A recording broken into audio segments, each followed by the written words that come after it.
I've been driving nights for a decade.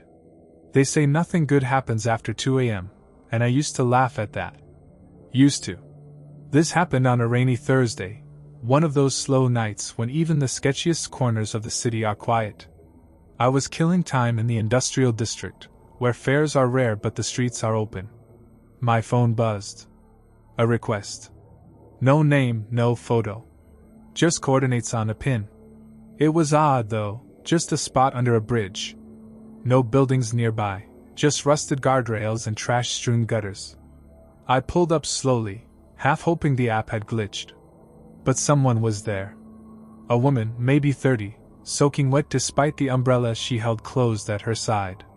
Her clothes looked like they were from another decade, pressed gray slacks, a blouse with pearl buttons.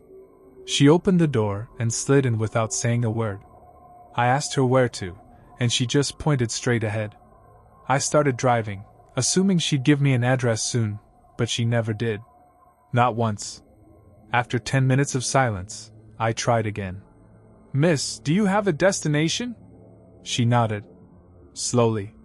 Like she was thinking about it too hard. "Can you tell me what it is?" She didn't answer, just kept staring straight out the windshield. Her eyes barely blinked. Not angry or high or scared, just vacant. Something about her presence made the car feel colder. I turned the heat up 2 notches. I glanced at her in the rearview mirror. Her reflection was strange, subtle, but wrong. The mirror showed her looking out the side window, but in the back seat, she was clearly facing forward. I turned around fast. She hadn't moved. But her eyes were on me now. They were the kind of eyes you remember long after they're gone, huge, wet, sunken.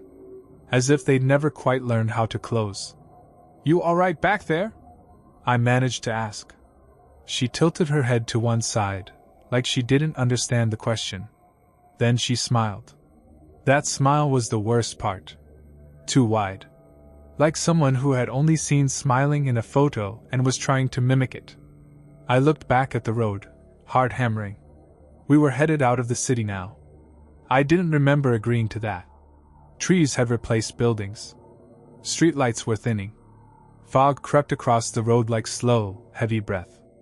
I tapped the screen to cancel the ride. The app froze. The signal dropped. The dashboard lights flickered. She leaned forward suddenly, her face inches from the back of my seat. I felt her breath on my neck, ice cold. "Turn left," she whispered.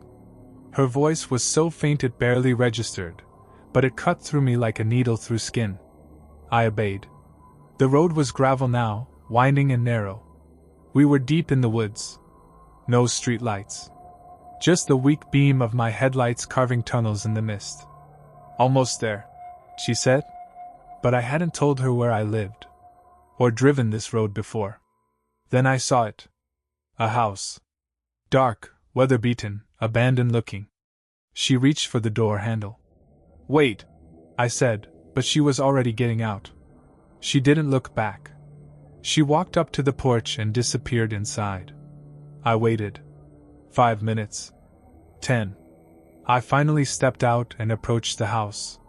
There was no door. Just a hole where one used to be. I leaned in.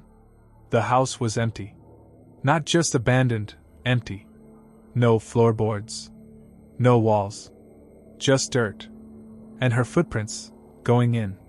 None coming out. I backed away from the doorway, heart racing, cold air sticking to my skin like static. Her footprints were too deep in the dirt. Too defined. Like they'd been carved rather than stepped. And they stopped halfway into the house. Just stopped. No turn, no stumble, no exit. Like she'd stepped into the floor itself. I bolted to my car and locked the doors. My hands were trembling as I tapped at the GPS. Nothing. Still frozen. I tried to call dispatch. No signal. Then the radio crackled. I hadn't used the radio in months. It was the old kind, hooked to the dashboard with static most nights. But now it whispered. Not words. Not even a voice I could follow. Just a shape of sound. Like someone breathing, right against the mic. I turned it off. It turned itself back on. The screen lit up, despite the power switch being off. One word blinked in the dim green text. Home. I floored it in reverse, tires slipping on wet gravel. I didn't care about the road or the damage, I just needed to get away from that house. Only, I couldn't find the main road again. I drove in loops for what felt like hours. Every time I thought I saw a familiar marker, it would vanish behind me. My gas tank hit a quarter. Then empty. I pulled over, headlights cutting through the fog like old bones. That's when I saw her again. In the rearview mirror. Back seat. Dry this time. Face clean. Still smiling. I turned around. The seat was empty.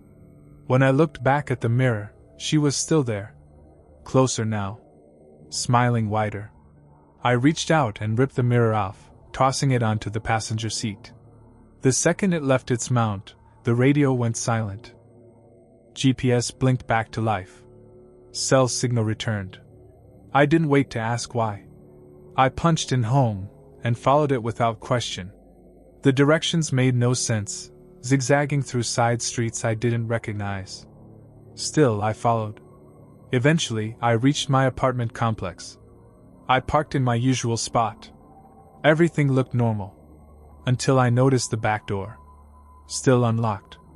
I never pick up from that part of town anymore. Not since that night. I had the mirror tested, out of pure curiosity. A buddy who works at an auto shop took a look.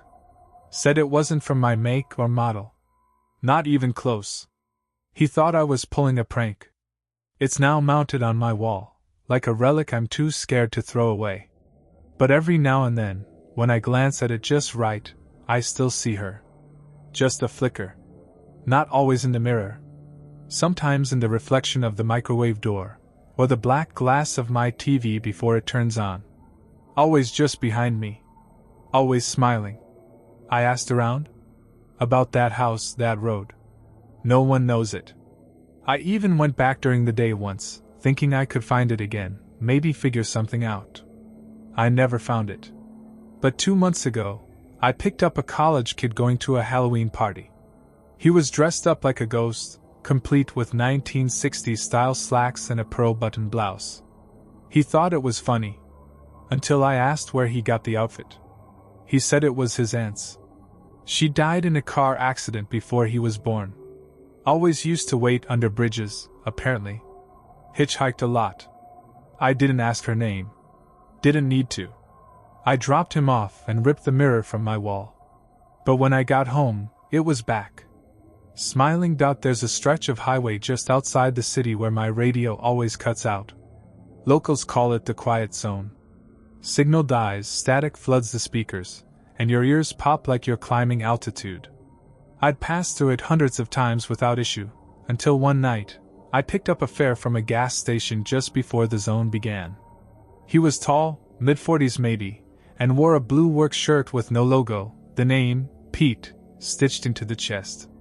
He stood by the payphone, which was odd, considering the thing hadn't worked in years. "You working tonight?" he asked, already pulling open the back door. "Yeah." "Where to?" "Out near the falls." That meant 20 miles straight through the quiet zone. I didn't love it, but a long ride meant decent money. I nodded, started the meter, and pulled onto the road. We drove in silence for a few miles. Then he spoke up casually, like we were mid-conversation. "You ever seen a body on the road?" I glanced at the mirror. His face was turned away, looking out the window. "No. Can't say I have." "Hope you never do," he said, like he knew something I didn't. We passed the quiet zone sign. Immediately, the radio died. Even the engine sounded quieter. Like the whole car got muffled. Pete didn't seem to notice. He started humming. Not a tune I recognized, just slow, uneven notes. Then he stopped and asked, "You hear that?" I didn't. "Sounds like someone walking," he said, still looking out the window. I strained my ears. Nothing. But I humored him. "Maybe a deer." He chuckled. "You ever hit anything out here?" "Nope." He leaned forward suddenly, his face close to mine. His breath smelled metallic. "You will." I jerked the wheel, startled, and the car swerved. He didn't move, just leaned back into his seat like nothing had happened. I flicked the dome light on. "All right, man. You okay?" He smiled. "You ever drive someone who isn't there?" That's when I looked in the rearview mirror. He wasn't there. I slammed the brakes. The car skidded to a stop in the middle of the highway. I turned around, empty back seat. But the door was still closed. No sound. No slam. Nothing. My heart pounded so loud it hurt. Then the radio clicked back on. A voice, soft and crackling, spoke one word. "Behind." I turned. Nothing. Then I noticed the passenger seat. Something had been placed there. Something that hadn't been there before. A gas station receipt. Time stamped for 10 minutes ago. Name, Pete. I looked out at the road, then up at the night sky. Total silence. Even the crickets were gone. I hit the gas and sped the rest of the way through the quiet zone, every glance at the mirror an act of terror. When I got to the end, the world felt normal again. I parked under a street lamp, breathing hard, shaking. I opened the receipt again. There was handwriting on the back. It hadn't been there before. 3 words scrawled in blue ink. "Don't look back." And beneath it, a fingerprint. Blood red dot. I didn't tell anyone for weeks. What could I say? That a man vanished from my back seat without opening a door? That a receipt wrote itself and bled? I shoved it in the glove box and tried to forget. But the quiet zone didn't forget me. It started small. Odd signals on the radio, even outside the zone. Words buried under static, never full sentences. Just pieces. "Watch again, stop driving." Once I picked up a fare, a woman heading to the airport. Halfway through, she asked if I could turn the volume down. I hadn't realized the radio was on. It wasn't. We both listened. Whispering, just below hearing. I dropped her off and checked the back seat. Empty. Clean. But that same night, I found the receipt again. On the dashboard this time. No idea how it got there. I threw it out the window. It came back the next morning, tucked under my windshield wiper. I couldn't avoid the quiet zone forever. Fares were slow one weekend, and the app pinged with a pickup not far past it. I hesitated, then accepted. Bills don't pay themselves. As soon as I crossed the sign, the silence pressed in again. My ears popped. The air got heavier. It felt like I was being swallowed. Then, halfway through the zone, my headlights flickered. And I saw him. Pete. Standing in the middle of the road. Same shirt, same stance. Only this time, his face wasn't blank. It was screaming. Mouth stretched wide, like it had never learned to close. No sound came out, just a gape so deep I couldn't see the back of his throat. I swerved. But he didn't move. The car passed through him like fog. I kept driving. Didn't stop until I hit the nearest diner, where I sat for an hour, shaking, hands clutched around black coffee I never drank. That night I couldn't sleep. I kept dreaming of rearview mirrors. And every mirror showed Pete. Sometimes in the back seat. Sometimes walking alongside the car. Once, he was in the passenger seat, humming that same uneven tune. I stopped taking fares at night. Didn't matter. The radio kept whispering. "Don't look back." It said once, in my own voice. I started seeing people outside the car, watching from sidewalks, alleys. Never moving. All with faces just slightly off. Eyes too wide. Mouths too small. Then the final straw. I woke up one morning to find my dashboard display blinking an address. I didn't put it there.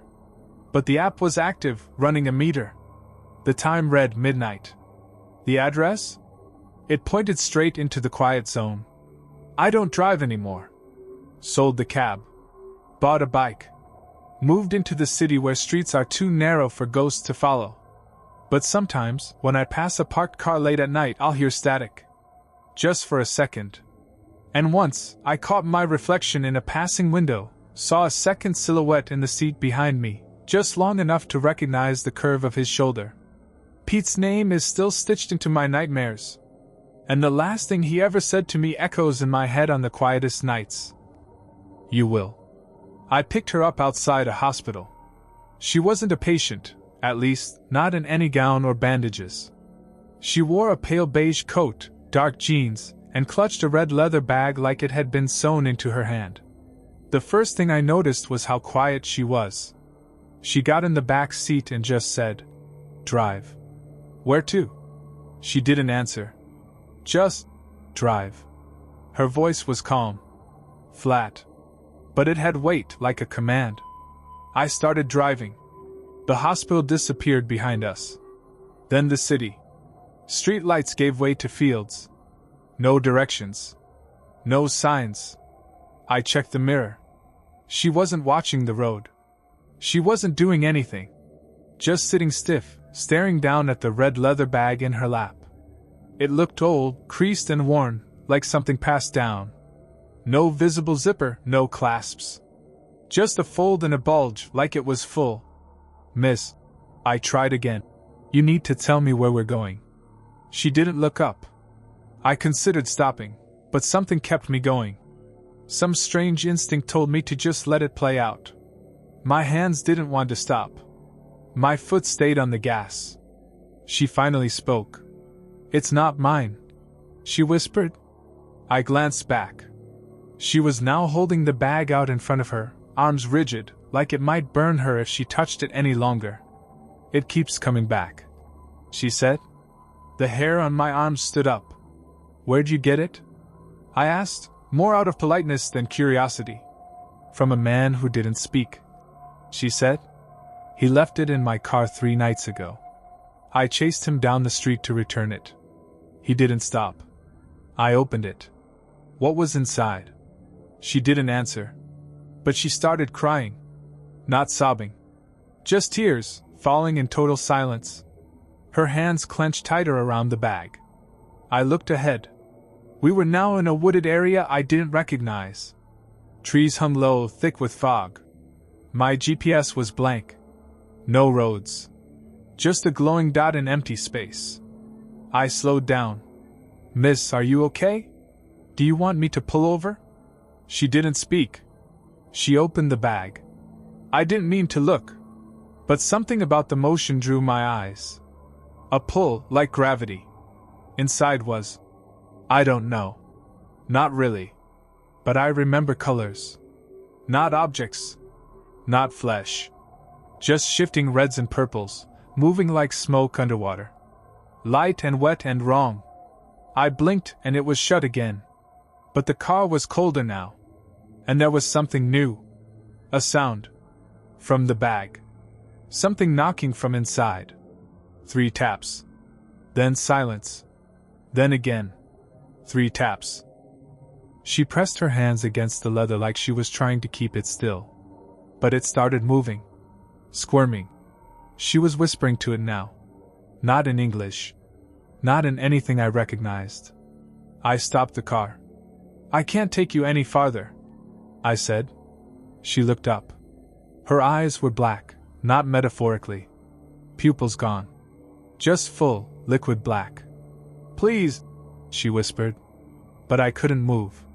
Not because I was afraid. Because the car wouldn't respond. The lights flickered. The engine stalled. My phone died in my pocket. Then she opened the bag again, slowly this time. And the tapping grew louder. From the inside of the car. The tapping wasn't coming from the bag anymore. It was from the roof. Slow, deliberate taps. Like knuckles on metal. My cab had a fiberglass roof, thin, unforgiving. Every strike echoed like it came from inside my skull. I opened my door, ready to run. But I didn't. Because I looked up. Nothing. Nothing on the roof. Nothing in the trees. Just dense fog and that pale orange glow headlights make when they can't pierce the dark. I turned back to her. She was gone. The red leather bag sat alone on the seat. Closed. My hand moved before I could stop it. Not just curiosity. Something worse. Compulsion. I reached out and touched the bag. It was warm. Like skin. I flinched back, but not before the knocking started again. This time from the trunk. 3 knocks. Slow. Heavy. I scrambled out of the car and ran to the back. Something in me still thought I could stop this. That I could make sense of it. I opened the trunk. Empty. Except for the same red leather bag. Somehow, it was in both places at once. Then it opened on its own. There was no smoke this time. No shifting colors. Just darkness. Pure, smooth, bottomless. Something inside it breathed. Not loudly, but deeply. Like lungs expanding in a deep cave. I slammed the trunk shut. Ran to the front seat. The original bag, if that's what it was gone now. The back seat was empty. The engine roared back to life on its own. The GPS lit up. Still no map. But now there was a destination. Just a word. Her. I drove. Couldn't stop myself. Every time I tried, the wheel corrected. The lights dimmed. My skin prickled with heat. Finally, I reached a clearing. A cabin, old and half-rotted, sat in the center. The kind of place you'd swear was abandoned for decades. But a dim yellow light flickered in one window. I stepped out. No sound. No birds. No wind. The door opened before I knocked. She stood there, same coat, same jeans. But different eyes. Normal now. Human. Tired. "You brought it back," she said. I nodded. She stepped aside, motioning to the center of the cabin. The red bag sat on a table. Still breathing. Still warm. "You saw inside it?" I nodded again. She sighed. "Then it'll follow you now. No matter what I do." I looked at her. "What's inside?" Her voice cracked when she answered. "Names." "Whose?" She looked me straight in the eyes. "Ours." Then she picked up the bag, opened it one last time, and stepped in. I mean that literally. She folded her body into it, like it was a doorway, not a container. And then the bag closed. And she was gone. I left the cabin. The bag wasn't on the table anymore. It was in my trunk. I tried dumping it in the river. I set it on fire. I buried it. Every time I turn around, it's back in the cab. Sometimes it's quiet. Sometimes it taps. 3 times. Always 3. I don't drive anymore. But every once in a while, I hear a knock at my apartment door. Slow, soft, deliberate. 3 knocks. And when I open it, no one's there. Just the red leather bag, sitting politely on the welcome mat. Waiting. I just started the night shift, barely past 9 p.m., when I got a ping. Downtown pickup, name Martin. No photo. I pulled up to the location, an old hotel, the kind with faded signage and flickering vacancy lights. He stepped out of the shadows like he'd been waiting his whole life. Dressed in a dark gray suit, tie crooked, shoes perfectly polished. He didn't smile. Just slid into the back seat and said, "East District." I tapped the destination into the GPS. He said nothing else. Not a word for the first 10 minutes. Then I noticed the meter. It was frozen. Not paused, frozen. Time stuck at midnight. No fare, no distance. Just blank numbers. I tapped it. Nothing. I glanced at him in the mirror. His reflection looked off. Not distorted, just wrong. His face didn't move. At all. Not even a blink. Then he said, "Do you know the difference between forgetting and being made to forget?"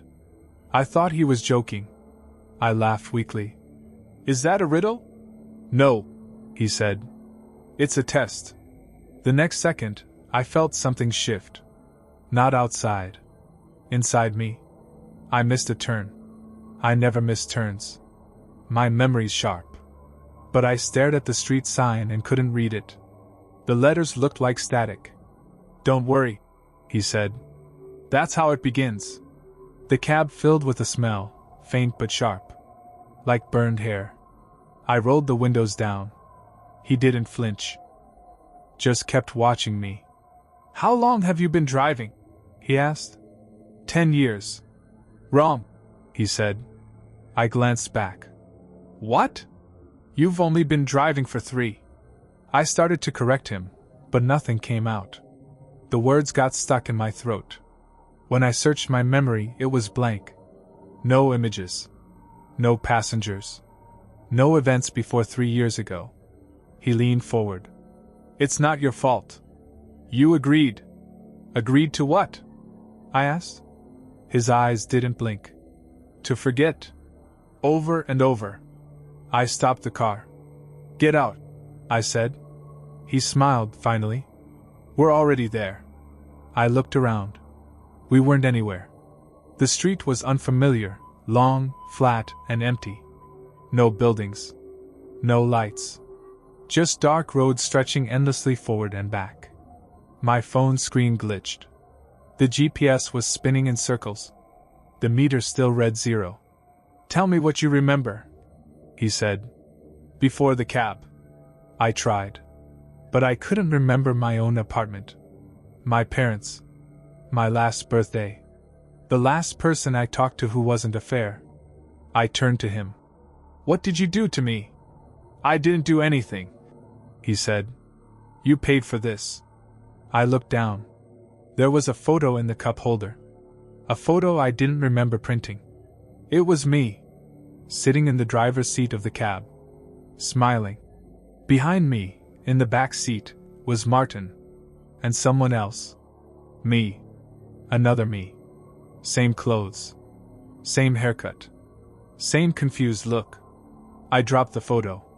Martin picked it up. "You get to forget again," he said. "But next time, ask for a receipt." I reached for the door handle. I don't know where I thought I'd go, but anything was better than being in that car with him. It didn't open. None of the locks clicked. The handles wouldn't budge. Martin just sat there, folding the photo like it was a napkin. He placed it gently into his pocket.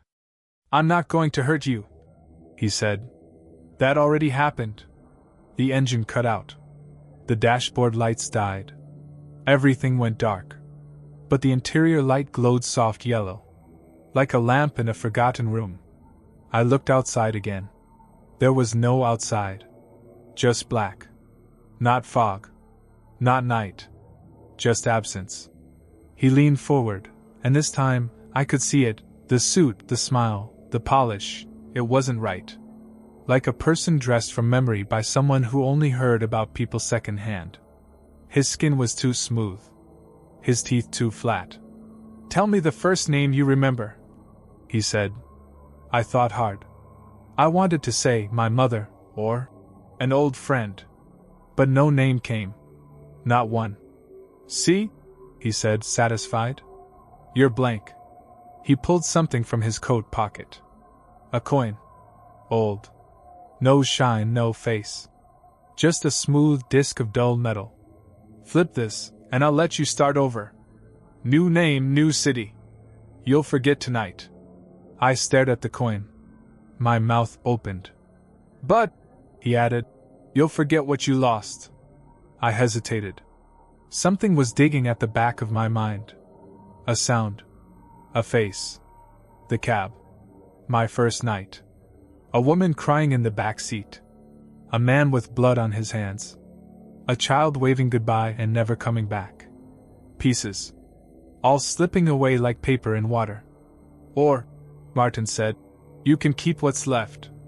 The coin gleamed once, catching a light that wasn't there. I didn't touch it.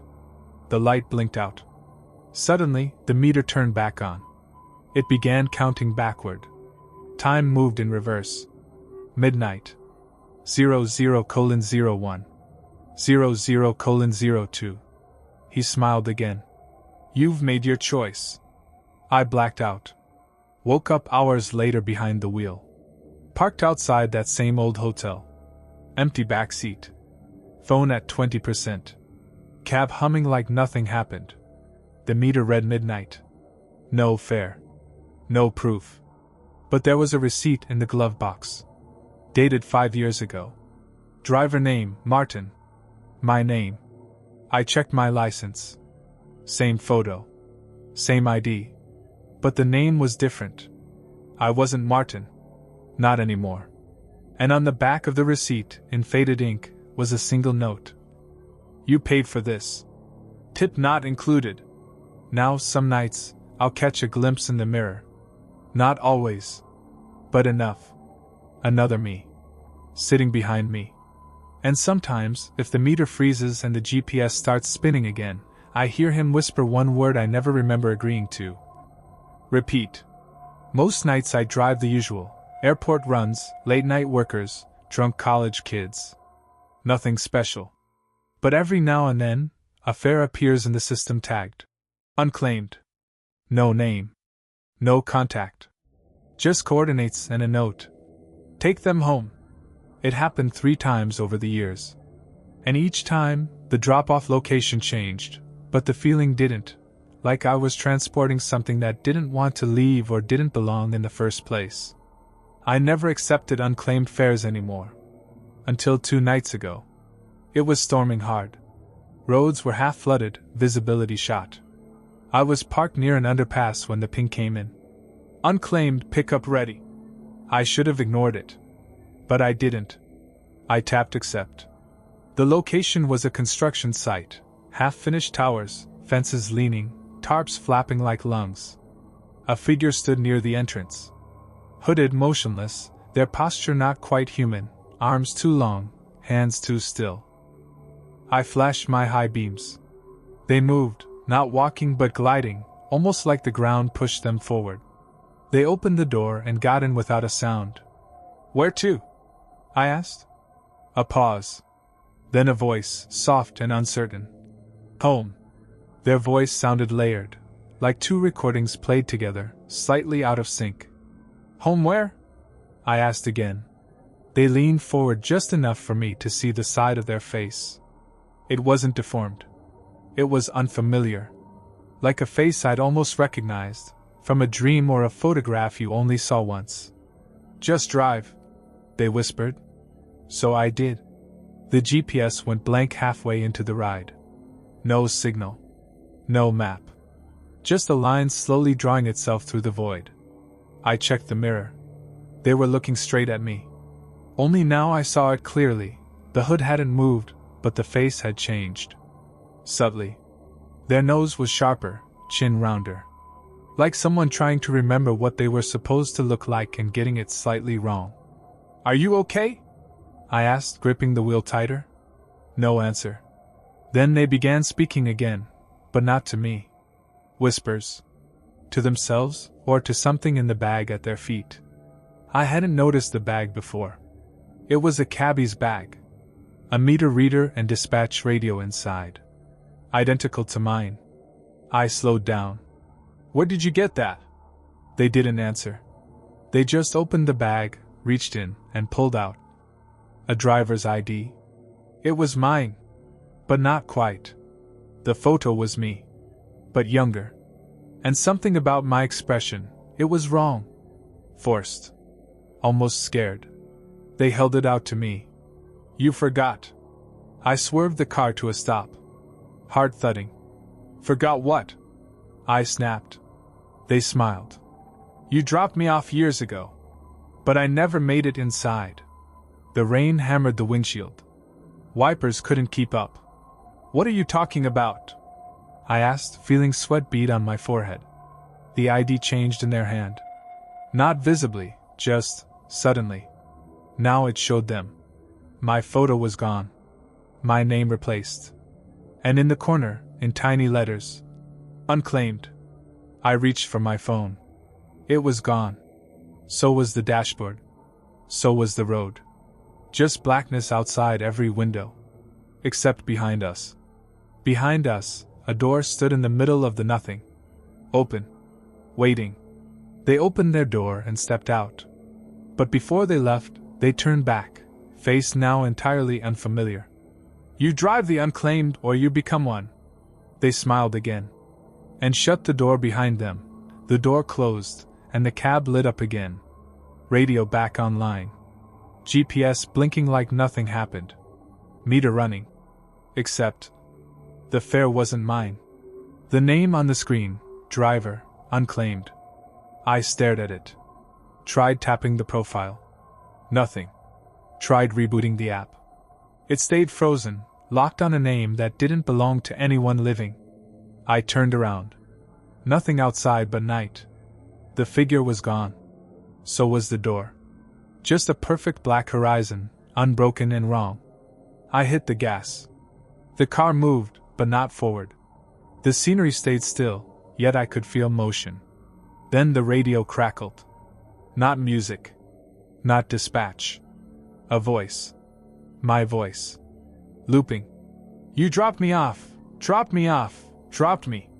I shut it off. Didn't matter. The sound kept going, now from the vents, the dashboard, the tires. Like the car itself had memorized my voice and was spitting it back at me. Then a new sound. The meter chirped. A new ride. Pick up unclaimed. Location, same spot I just left. I declined it. Another ping. Same fare. Same location. I declined again. The meter beeped. Sharper this time. Acceptance mandatory. I watched, helpless, as the cab turned itself around. The wheels shifted under my hands like it belonged to something else. I gripped it tighter, fighting the turn. But the cab was stronger. I blacked out. When I came to, I was parked at the same construction site. Empty again. No figure. No sound. But the back seat door was open. And on the seat? Another cabbie's ID. Same face. Same name. Different date. Issued 6 years ago. Longer than I'd been driving. A note was tucked underneath. You've done this before. I left the cab. Walked home. Didn't even lock the doors. I figured if something wanted in, it already knew how. Next morning, the cab was gone. Company had no record of it. My app login was wiped. My driver number invalid. I got a new phone. New email. New job. No more night shifts. But some days, when I pass intersections with no street names, just blank poles and cracked pavement, I see a cab parked at the curb. Same model. Same wear. No driver. Just an ID taped to the inside of the window. Sometimes it's my name. Sometimes it's someone else's. But always, always in the corner of the card. Unclaimed.